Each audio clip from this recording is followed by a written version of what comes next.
Hello, everybody, and welcome back to another episode of The Push with Nick and KP. We have got a episode lined up here where we're going to be going over with NXT. So this is the NXT after WrestleMania, so 22nd of April. We're still sort of like on the burn down of everything that happened over Mania weekend. Maybe this is the last of our WrestleMania content. I suppose SmackDown doesn't really sort of like delve into that sort of vibe, because I think you sort of more incorporate the SmackDown before WrestleMania as like part of the WrestleMania weekend. So consider this the last installment before we go back into everything regular. So how about we break everything down as to what happened on this episode of NXT?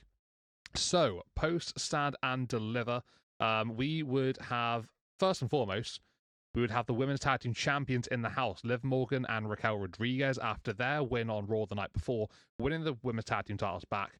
They would take on the team of Gigi Dolan and Tatum Paxley, who would win a match on the Stand and Deliver countdown show in order to qualify for this opportunity. And we mentioned that it was maybe quite a surprise that Gigi and Tatum had earned this opportunity to face the women's tag team champions, whoever that may be post WrestleMania. And maybe a title change wasn't expected at Mania, but either way, that's all been and gone. Let's talk about this match right here. Gigi and Tatum, they basically did everything they needed to. They showcased another women's tag team on NXT. We haven't seen these two have a big opportunity yet, for a championship or, facing a really big team that WWE has to offer. So this is the first time maybe some people are seeing them in action together. They haven't got a big history of competing with one another, but more so in the past number of weeks, probably a couple of months, they've been more ever present in the women's tag team divisions. So it was nice to see them have an opportunity. They didn't really look like out of sorts or anything. They were fine. There was a fine performance all around here. No real shocks though. Liv Morgan and Raquel Rodriguez coming on down and getting the victory here, taking their tag team titles back with them to Monday Night Raw. But yeah, I think if we were to have another tag team title change, 3 in 3 nights, that would have been an even bigger head scratch than we already had at WrestleMania. So thankfully, no more confusing decisions, and Tatum and Gigi, they did what they were asked of, and they showcased another bit of depth in the women's division on NXT. It truly is a remarkable division, and it's nice to have maybe some competition for the likes of Last Legend and Jakara Jackson, the Meta Girls, as well as like some of the other teams as well on the roster, like Fatal Influence and things like that. So moving on, we would then go into Ricky Saints, who would go down to the ring. And he would basically start to talk about saying that he would do everything that he did against Ethan Page. He was going to go in and win the match, retain the championship. That's exactly what he did. He was still the NXT North American champion come NXT. And it wouldn't take too long before he'd be interrupted, not by Ethan Page, but by Lexis King, the NXT Heritage Cup champion, who had recently just got his Heritage Cup back. For those of you who haven't heard it, then on the Stand and Deliver show, Penn and Teller, the world famous magicians, magic performers, they would actually they would play a bit of fun with Lexis King, and they would take the NXT Heritage Cup away from himself. Lexis King would apparently spend like the entire weekend looking for the cup and still couldn't find it. And then earlier in the show of NXT, he would be presented back with his cup after Penn and Teller basically make him run through hoops in order to do so. But he had to have a championship defense on this NXT. So that was sort of like make the set the scene for what was going to happen next, because although we'll talk about that in a moment, Lexis King would actually interrupt Ricky Saints, and he would challenge Ricky to a title versus cup winner takes all match the following week on NXT. So quite interesting, considering he's literally got a Heritage Cup Championship match in a couple of moments. Naturally, I was thinking, okay, well, whoever he's going to go up against, he's probably just going to make light work of, and, he'll go into that match next week for some reason and put his cup on the line against the NXT North American champion. So quite interesting. But that was not the case at all, because the Heritage Cup Championship match would be 1-on-1 with a returning Noam Dar. We haven't seen him in a long, long time. Probably best part of like 10, 11 months, I think they said on commentary. He got injured last year, and just in the height of when Metaphor were really starting to sort of like take off, It was very, very tough and bad timing for Noam Dar especially, but he's a former 3-time Heritage Cup champion, and he would have the opportunity here to take it away from Lexus King, which he would do so. He would actually defeat Lexus and would become a 4-time NXT Heritage Cup champion. So I'm quite interested now to see whether we go forward and we go back to the old rules of the NXT Heritage Cup Championship, or whether we still stick to the stuff that Lexus King has introduced recently and just being the regular 1-on-1 match. I personally would love to see the old rules return. I know not everybody agrees with that.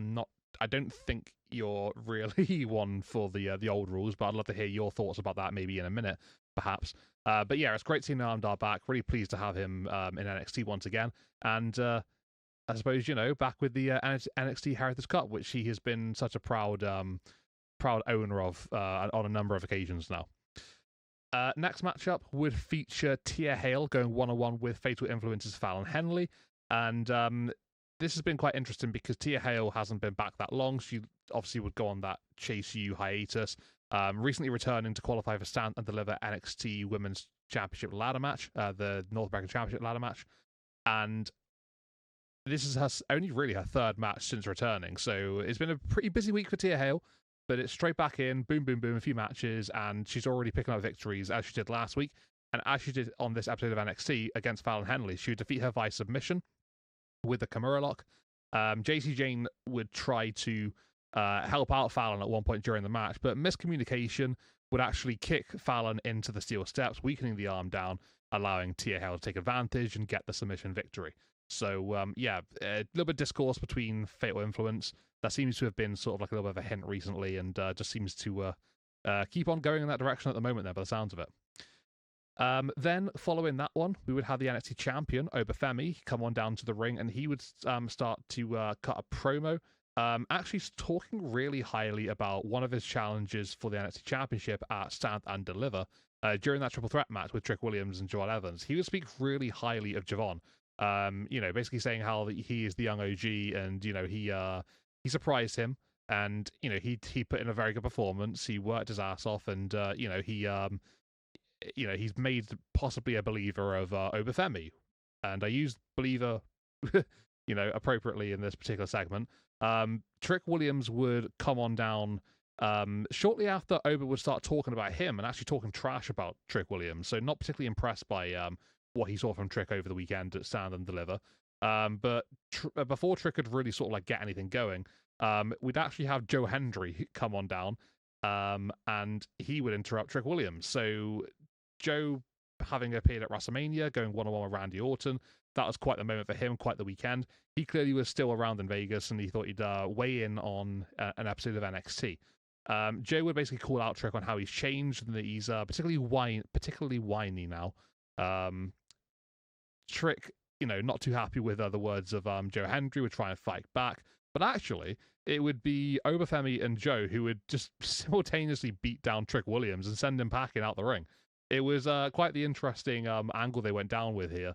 But nice to see Joe Hendry back in NXT again. Obviously, when he first came over to WWE from the TNA side of things, it was here that he sort of like made his first appearance, and it was nice to see him back once again. But it's quite interesting the fact that Javon Evans got Obafemi's respect, you could say, but Trick Williams didn't from that Stand and Deliver match. So that's quite interesting for sure. But what about you, Nick, though? With regard to the start here of NXT, post Stand and Deliver, what did you make of the Women's Tag Team Championship match?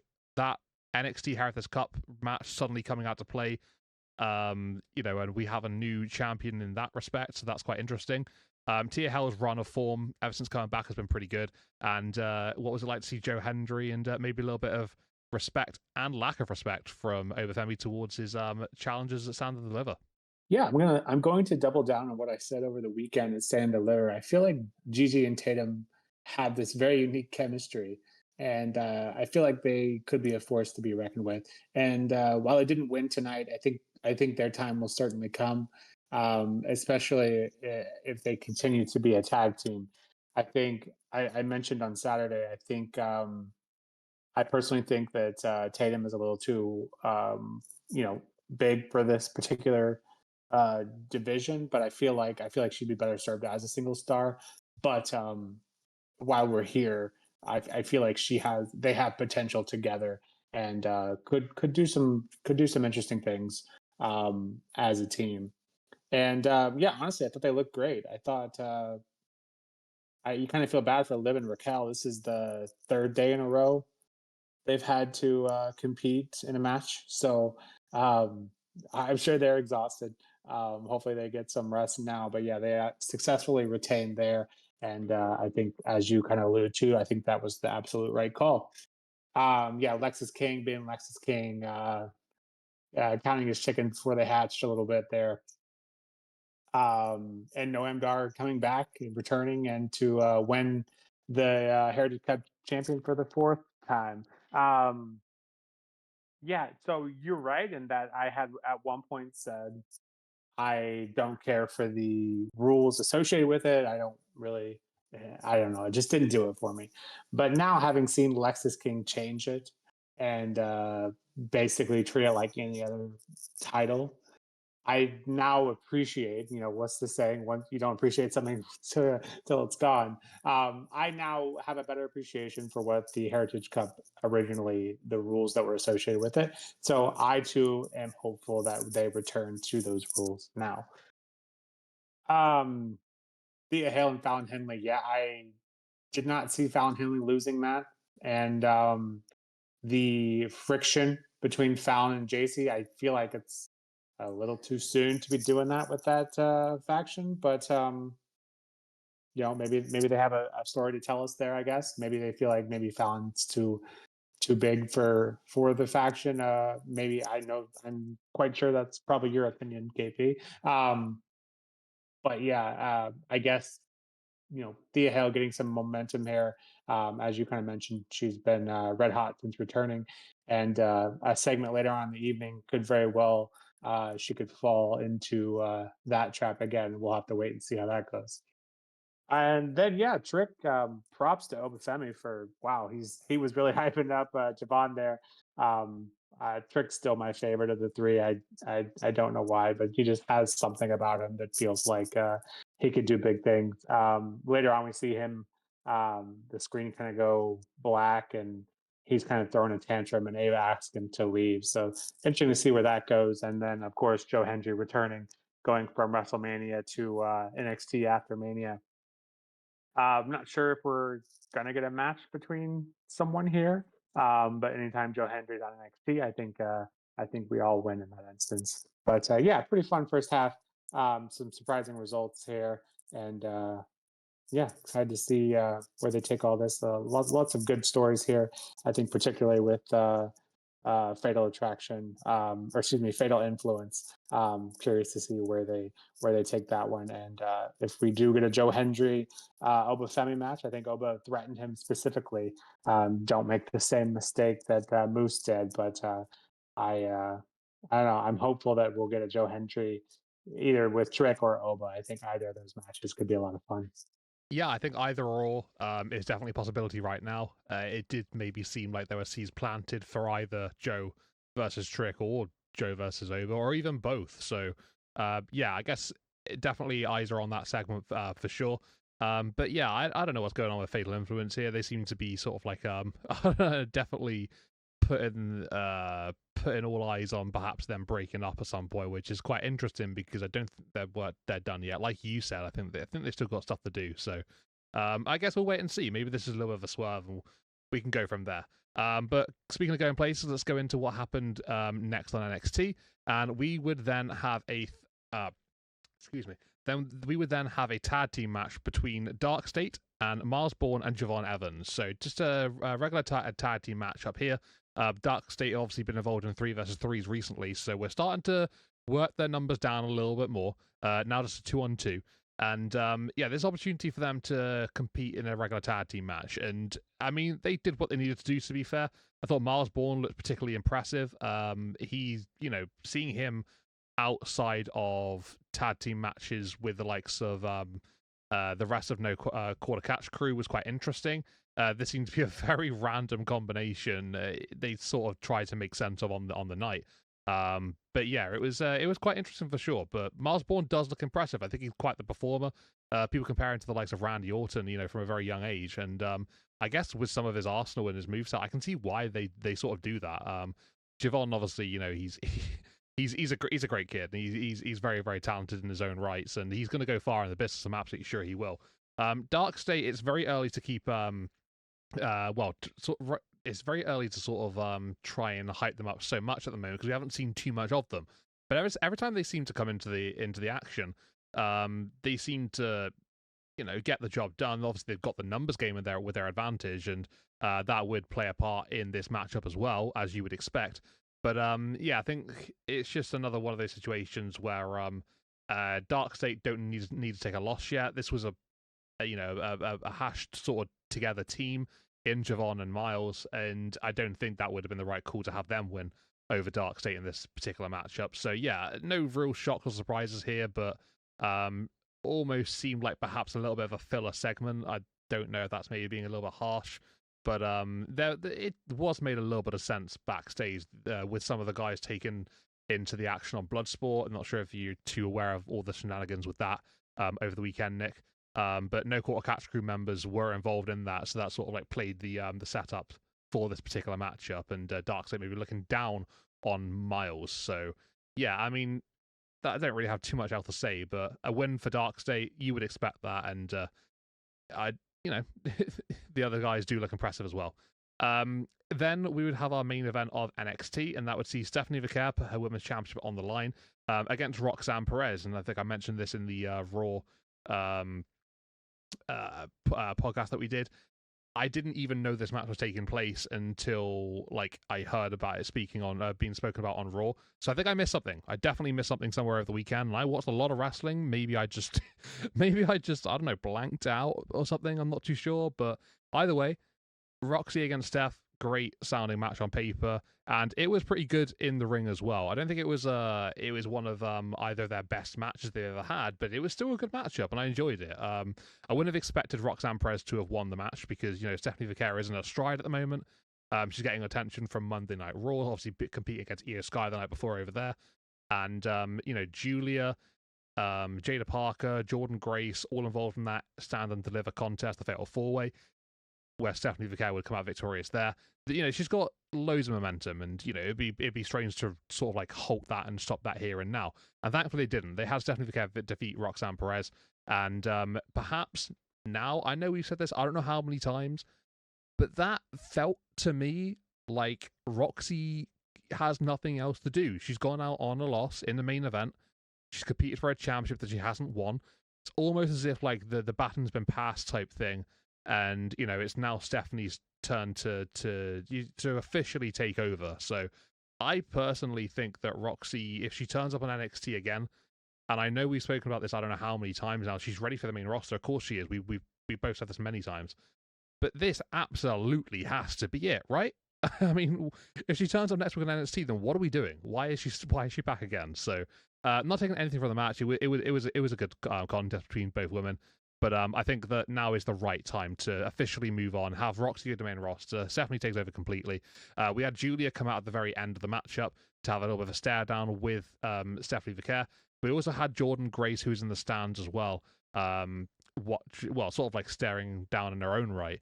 So possibly weighing up a triple threat maybe, or perhaps Jordan versus Julia. That could be an option that we go down. Either way, I'm kind of keen and looking forward to how they play things out.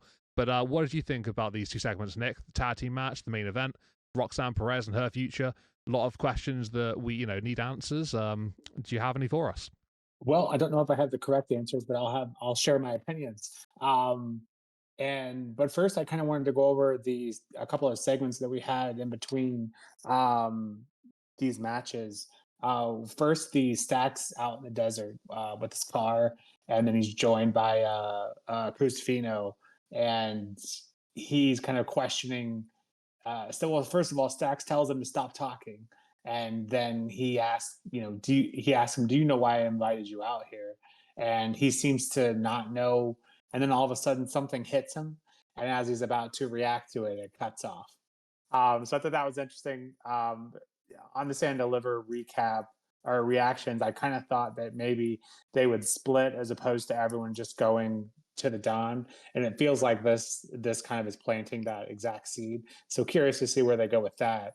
And then another segment, we see the Don meet Adriana in what appears to be her hotel room as she's about to leave town. The Don tells her, you know, you're not safe. Go hide out until I tell you that things are safe again. So clearly, it's going to be, you know, maybe split down the middle between the family. So curious to see where they take that. That definitely had my attention. And speaking of having my attention, we also see Chase Hudson go into a room and whip out a briefcase, and in that briefcase is what I think is a pretty ugly sweater, but it does say Chase U on it, and so I feel like I would assume that he's going to try to get that back together again, but it would be weird if we just all go back to that like nothing ever happened. Obviously, you know, Thea returning, I think, kind of sets that up a little bit too. But yeah, two storylines there. I'm interested in seeing where they go. As for the matches, yeah, I feel like Miles Bourne held his own. I feel like he's a little more, I want to say, quicker in the ring than Randy. Um, but yeah, I feel like he held his own in kind of the story they were saying, and I think NXT kind of touched on it that they didn't. The rest of NQCC didn't feel that he belonged because they didn't invite him out.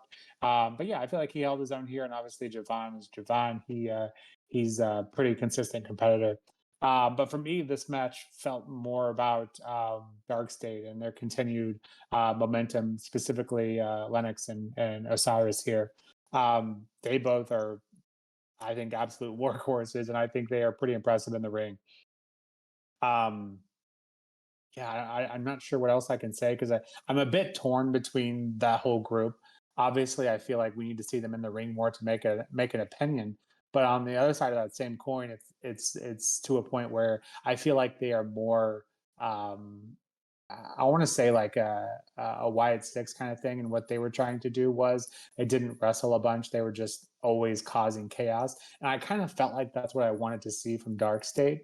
Um, but that being said, every time I see them in the ring, they have impressed me so far. So yeah, we'll just wait and see what they do here. I think if all four members are as good as the two in the ring here with Lennox and Osiris, I think they could create lots of chaos, and I think they will, obviously. But just curious to see where they go. And then main event, yeah, Roxanne Perez and Stephanie Vaquer, two workhorses, of course, going to give us a great match. And similar to Liv and Raquel, Vaquer is having her third match in 4 days. So she's got to be feeling it too. And Vaquer winning obviously was the right choice. Julia and Jordan Grace seeing outside the ring. I don't 100% know where that's going. I'd like to think that maybe we're not going to go straight back to that. If so, I feel like Jada deserves her shot as well. So if they're getting one, she should as well. Maybe they should go for a triple threat for the other three competitors and see who comes out of that. But it feels like to me the elephant in the room is Julia and Vaquer, and they want to run that, and I can't blame NXT at all. So maybe Jada comes in and takes out Jordan, and we get that feud that we seemingly put on hold over the weekend. And yeah, Roxanne, I don't know how many more times we can say this. I'm just going to pretend she's going to stay on NXT. That's the process I'm going to go with. She's going to stay on NXT for the rest of her career, and then I won't be disappointed when she's not on main roster this week or next. So that's my plan on sticking to it. And if and when she ever does end up on main, it'll be a pleasant surprise. But yeah, yeah, in all seriousness, yeah, it should be. Maybe SmackDown, SmackDown's looking pretty good. For a couple surprises like Raw after Mania, hopefully. So maybe that's when we see her. But we'll wait and see. Yeah, I felt like this was a pretty fun NXT, albeit a little bit short in terms of content, I felt like, but yeah, storyline wise and match wise for what we got was pretty good. So I give this one an 8 out of 10. Actually, I give it 8.5 out of 10. I felt like this was pretty good and a little better than your average NXT. Yeah, I think that's a really good way of describing it. It did feel like just a bit of like a higher level above like your average NXT. So yeah, I can definitely relate to that.